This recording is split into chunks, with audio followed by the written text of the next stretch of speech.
Hi everyone, this is Dave and welcome to a new Ask the Geek video. These are the videos where you ask me questions on Instagram and I answer them for you.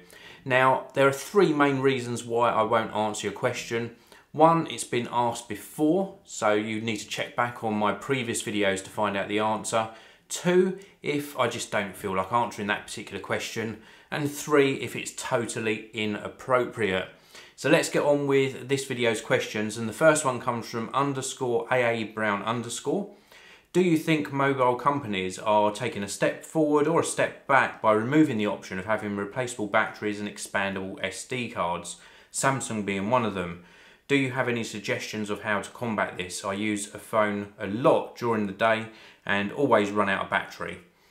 Now, there are various manufacturers that do this. I use an Apple iPhone 6s Plus, and all the previous generations of iPhone didn't have expandable memory. Also, you can't change the battery out yourself. And yeah, there are a lot of manufacturers doing this. Is it a step backwards or a step forwards? Well, you could sort of say it's a bit of both. Sometimes you could portray it as a step backwards because they're not giving you the option to swap out the battery for a new one. They're not giving you the option to actually add in a memory card. But you could also say it's a step forward because they're taking back control over the manufacturer of their particular device. And the reason I say this is Apple are very stringent in sort of locking down their devices. They give us what I would say is a reasonable battery life. It gets me through a whole day. On occasion it doesn't, perhaps if I use my phone very heavily throughout the day. And if I find that happening, then I carry an external battery pack. You can get little small ones that are just like sort of a lipstick size, or you can get bigger ones that are like almost the same size as your smartphone or bigger, and then you can top your battery out from one of those. With regards to memory, yes, that is an issue, but don't forget we've got cloud storage nowadays, so when you're taking photos, you can have them automatically back up to something like Dropbox, iCloud Photo, Google Photos, or another service. And then that allows you to free up memory on your actual device. You can also get devices that plug into the bottom on most smartphones now, and that allows you to move files across and free up internal memory. So there are ways you can get around this, but I must admit it is difficult and can be frustrating at times. My advice to you is, if you're looking at a new smartphone, is to not buy the base model if you think you're going to use it a lot. So for example, with a 16GB iPhone, I would never recommend that, because by the time you've got the operating system on, a few applications, and then start taking photos and videos, you soon run out of space. So I always say go one capacity up. So with like something like the Motorola Moto G, the latest version of that, you can get 8GB or 16GB. I would suggest going for 16GB, even though you can still expand the memory on that particular one. With something like the Samsung Galaxy S6 or the Apple range of iPhones, always buy the largest memory capacity you can afford. So anyway, next question. Sam_Waltham asks, if there was one video that you could do all over again because you enjoyed making it so much, which one would it be? Well, that would have been, I think it was the iPhone 5 or the iPhone 5S, where I did like a surgical type unboxing, and I dressed up in all the gear and did that, and I just thoroughly enjoyed it. I'll leave a link to that video in this video's description. And if I could do that all again, I would do it, but maybe involve some other people as well, so I could ask them for instruments to open the iPhone, for example, and just expand upon it a little bit. I just thoroughly enjoyed doing an alternative type of unboxing. Paul_Andrew_Bentley asks, what other YouTubers do you like watching, and do any of them inspire you to make certain videos? Well, I watch a lot of different YouTubers. I do watch some tech YouTubers. I watch Detroit Borg because he really publishes great quality videos. And the other sort of style of videos I watch a lot of are watch videos. A blog to watch makes fantastic watch videos, and that's because of my interest in mechanical or traditional watches. And of course, I think I draw inspiration from all of the videos I watch, because certain things and certain styles stick in my mind. And I think it's always a learning process. Even though I've made videos for over 9 years now, I always pick up new tips and always learn something new every single day. And I think I draw my inspiration both from watching YouTube videos, but also reading a lot, watching people, especially as well. Especially when I'm in London, I watch how people interact with each other.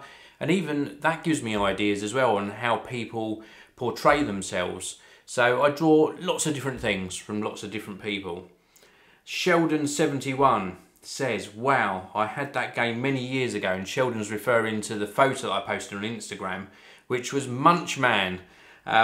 Aside from income, what inspires you to keep going at such a prolific rate? Now, you're referring to the amount of videos I publish on YouTube.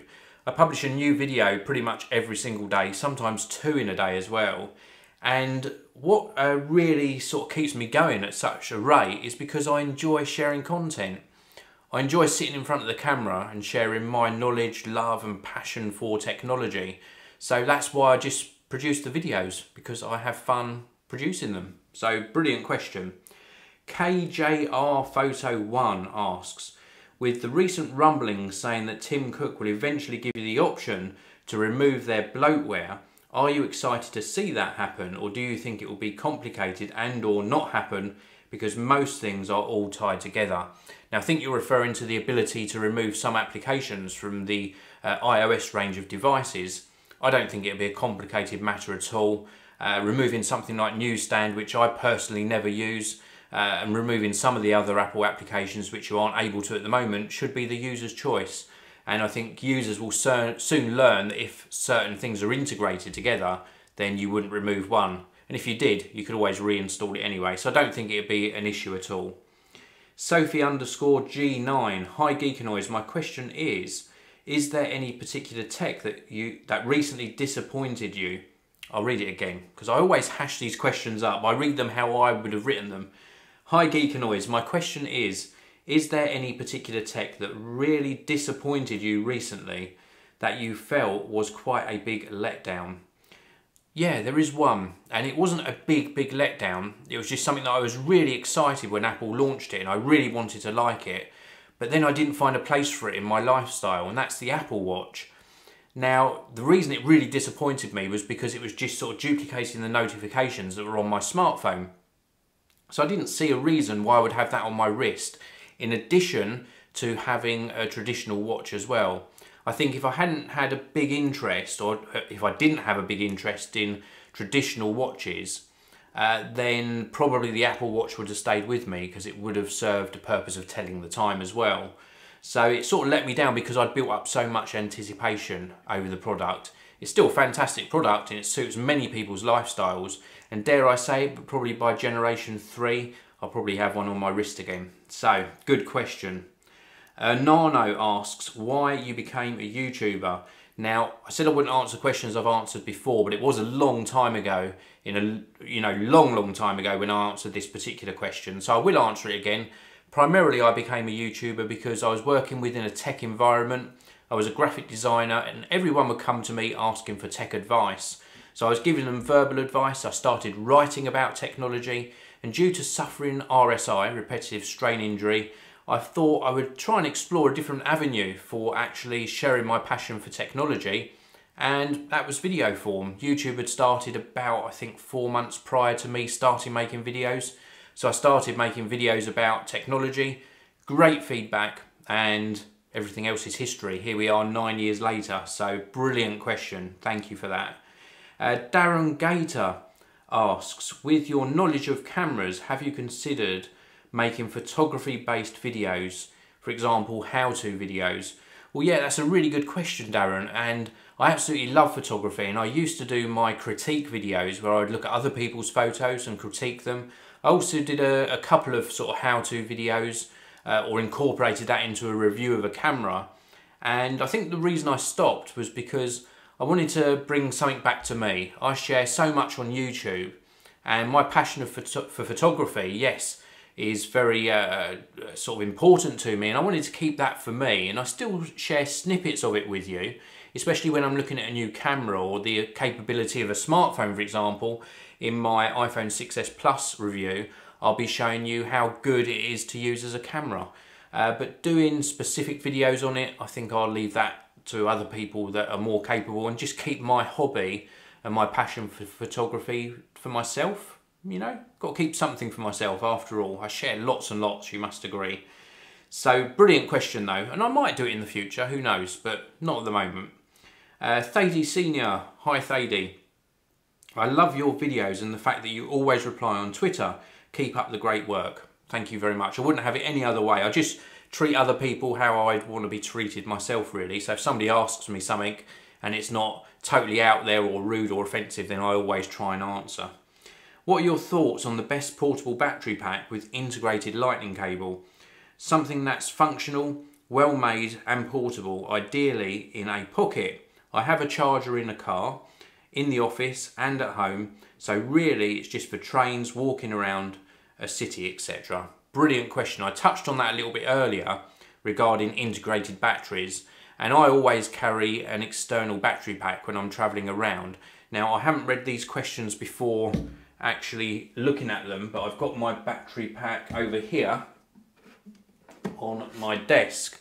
Now, I'm going to recommend this one because this is the one that I carry around everywhere with me, and this is from Just Mobile. I think it's called their Gum Plus Plus, but it's their one with the integrated lightning cable, and also it's got little sort of connectors at the bottom, so you can either charge this via micro USB or you can just stand it on the included dock and that charges it. And you've got a little button on the front which you can push, and the LED lights light up to show you the capacity.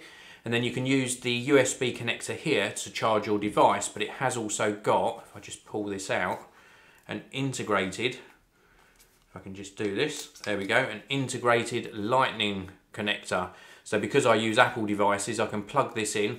Yes, it's not very long, so you really have to use your device on a table. Maybe if you're traveling on the train, I have this sitting on the table, sort of like this, plugged into my phone if I still need to use it. Or I simply charge it and put it in my bag whilst it's charging. And it's just very compact, very neat. And then when I get back from London, I can simply dock it again on the included dock and it's charging. And when I'm ready to go out again, I can just grab it off the dock and it's ready to go. So I think this is called the Gum Plus Plus, but it's from Just Mobile, and I have featured it in a video. I'll leave a link to either the product and or the video in this video's description. So there you go, that's my recommendation. Next question is from Geek Formers. Is the rose gold iPhone too pink for a guy?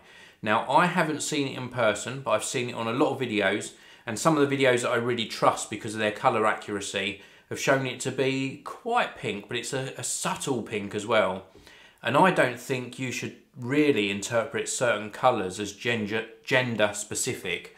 And the reason I say this is I've got a big interest myself in fashion, and I've got a scarf from Louis Vuitton that's what you would really say is quite feminine, and I think it looks great on a guy. And with regards to colours, if you like rose gold or even if you like pink, just buy it. Be yourself, do you, as they say, and just enjoy it, and just disregard. If anyone says, oh, that's a girly colour, well, then they're obviously not interested in what you're interested in. They don't respect you as a person, so just don't listen to them. Just enjoy it yourself. And I don't think it's too girly. Direct answer to your question, no, just go for it.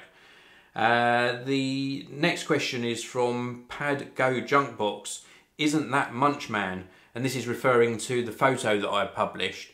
And yes, it was Munchman. I'll show you a photo of that in a short while, just so people know what I was referring to.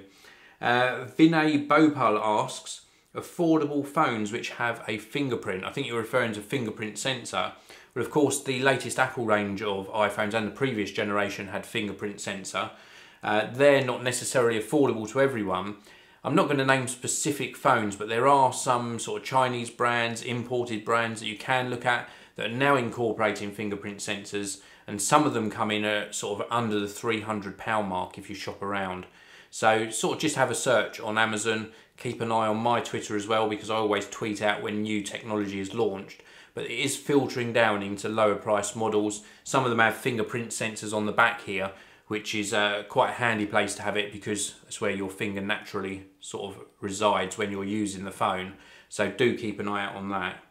And then the last question for this video is from Benny1070. What do you think of Vessel and would you use it? Well, Vessel is a video platform where, as a YouTube content creator, you can put your videos on this particular platform about 2 or 3 days earlier than they're available on YouTube, and people pay a subscription to actually view the videos.